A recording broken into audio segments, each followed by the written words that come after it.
வங்கதேசத்திற்கு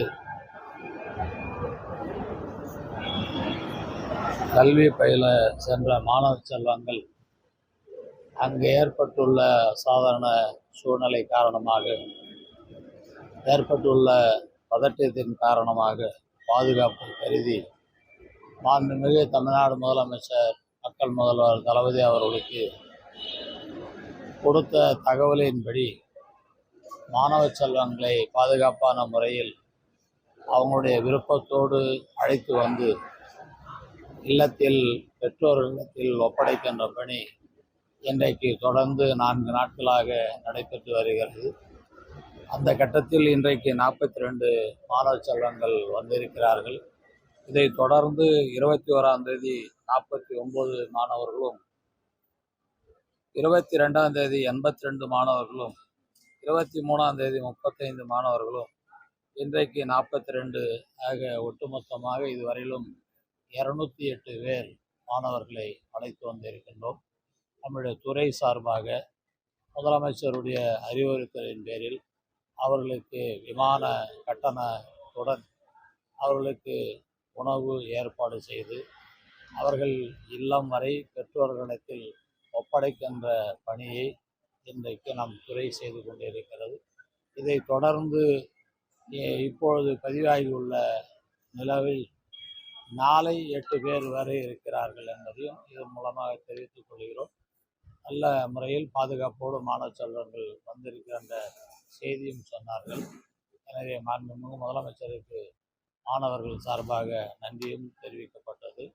பெற்றோர்களும் பல பேர் தொலைபேசி மூலமாக எங்கள் வீட்டு பிள்ளைகளை பத்திரமாக பாதுகாப்போடு அழைத்து வந்து இல்லங்களில் ஒப்படைக்கின்ற பணி மகத்தான பணி. எனவே மாண்புமிகு முதலமைச்சருக்கு எங்கள் சார்பாகவும் எங்கள் குடும்ப சார்பாகவும் நாங்கள் நன்றியை தெரிவித்துக் கொள்கிறோம் என்று செய்தி சொல்லியிருக்கிறார்.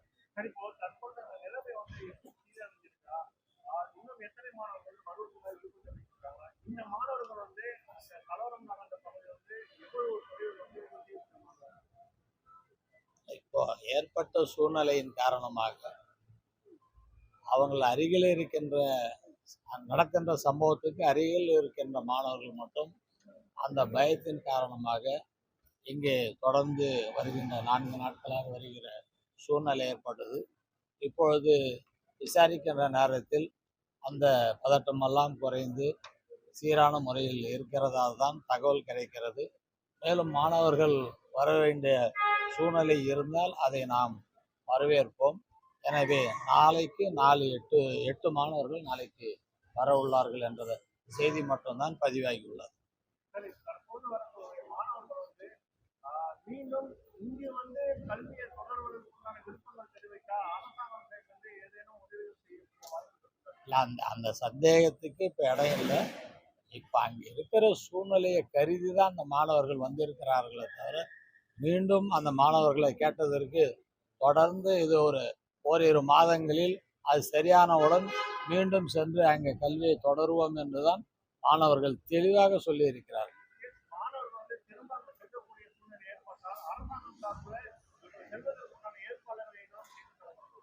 அது மாணவர்களுக்கும் பெற்றோர்களுக்கும் தமிழகத்தை பொறுத்தவரையிலும் ஒரு பாதுகாப்பான அரசாங்கம் இருக்கிறது என்பதை அவர்கள் அறிந்திருக்கிறார்கள்.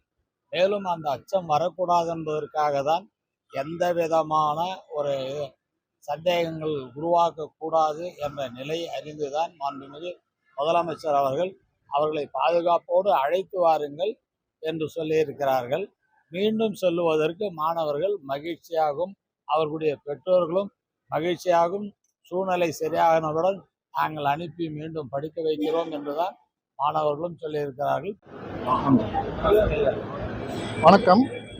நான் முதல்ல என் பையன் அந்த குழுனால காசி மெடிக்கல் காலேஜில் படிக்கிறார் சைதன்யன்ட்டு. எனக்கு வெள்ளிக்கிழமை நைட்டு தான் எனக்கு இந்த விஷயமே தெரியும். 2 நாள் சனி ஞாயிறு தொடர்பு பண்ணப்போ தான் என்னால் முடியல அவங்கள. அதுக்கப்புறம் நம்ம அமைச்சரை தொடர்பு பண்ணால் அவர் அவருடைய இதில் பதிவு பண்ணிடலாம் அப்படின்னாங்க.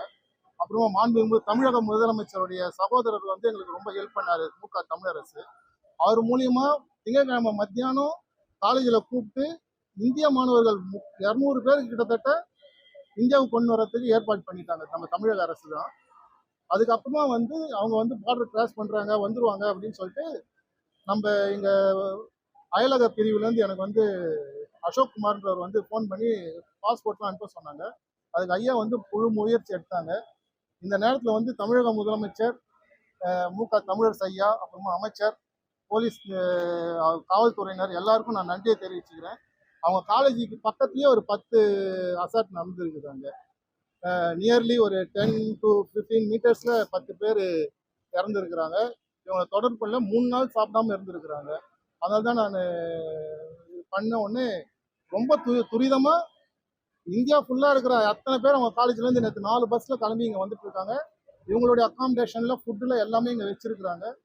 ரொம்ப சிறப்பாக செஞ்சுருக்கிறாங்க.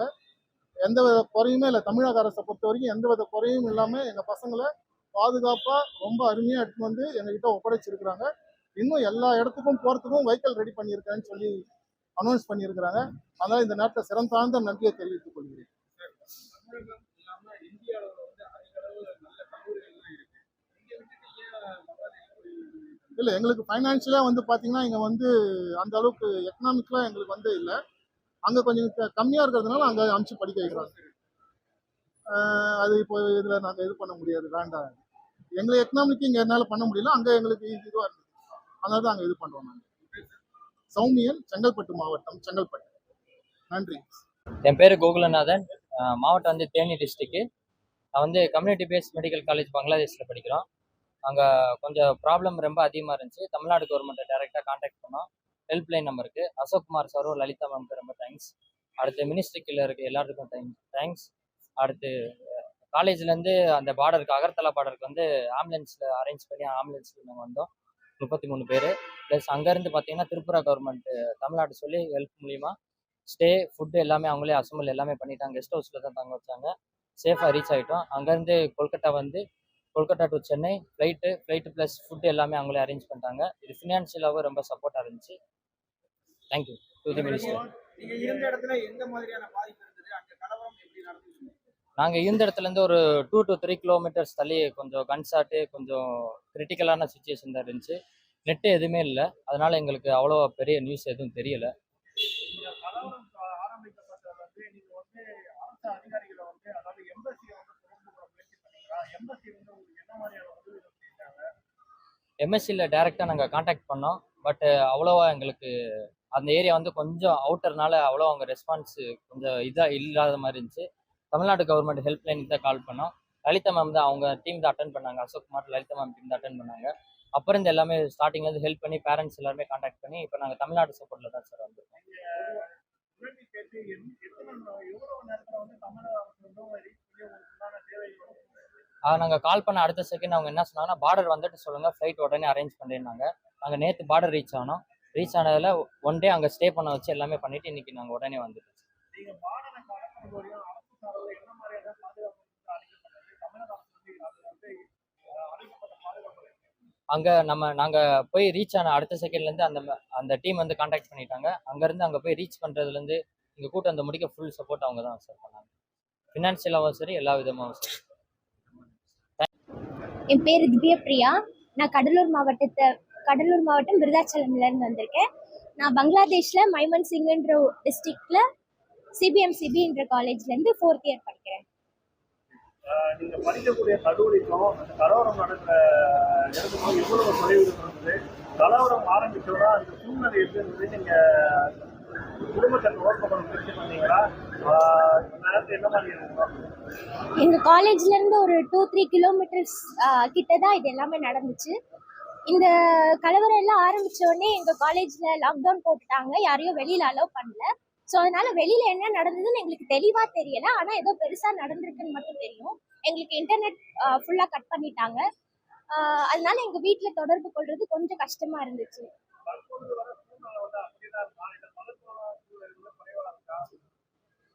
நாங்கள் நேற்று தான் பார்டர் கிராஸ் பண்ணோம். நேற்று வரைக்கும் அப்படி தான் இருந்துச்சு. இனிமே சரியாகும்.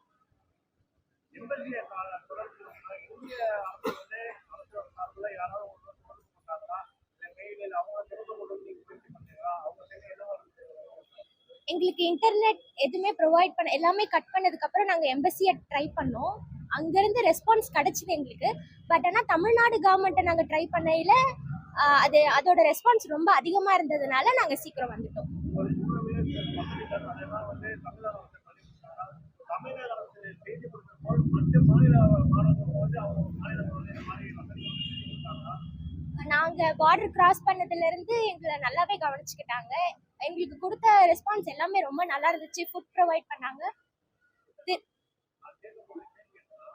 தமிழக அரசு வந்து மாணவர்கள் செய்தி கொடுக்கும்போது மற்ற மாநில மாணவர்களும் படிச்சிருப்பாங்க.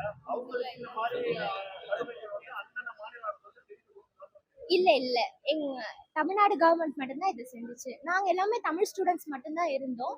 அங்கே தமிழ்நாடு கவர்மெண்ட்டோட ரெஸ்பான்ஸ் ரொம்ப நல்லா இருந்துச்சு. எங்களுக்கு மட்டும்தான் அந்த இது கிடச்சிச்சு. தற்பொழுது உங்களுக்கு தெரிந்த மாணவர்கள் வந்து அந்த பகுதியில் ஏதாவது படிக்கிறாங்களா? அவங்க தொடர்புகளை அவங்களோட நிலைமைகள் வந்து எங்க கூட படிச்ச எங்களுக்கு தெரிஞ்ச வேற காலேஜ்ல படிக்கிற நிறைய ஸ்டூடெண்ட்ஸ் வந்து எங்களுக்கு முன்னாடியே நிறைய பேர் காண்டாக்ட் பண்ணி வந்துட்டாங்க. நாங்களும் ஓரளவுக்கு வந்துட்டோம். இன்னும் கொஞ்சம் இருக்காங்க, அவங்களும் வந்துருவாங்க. அவங்களும் காண்டாக்ட் பண்ணிட்டு இருக்கேன்னு சொல்லியிருக்காங்க. வந்துருவாங்க சீக்கிரம். நான் திவ்யா பிரியா, விருதாச்சலம்.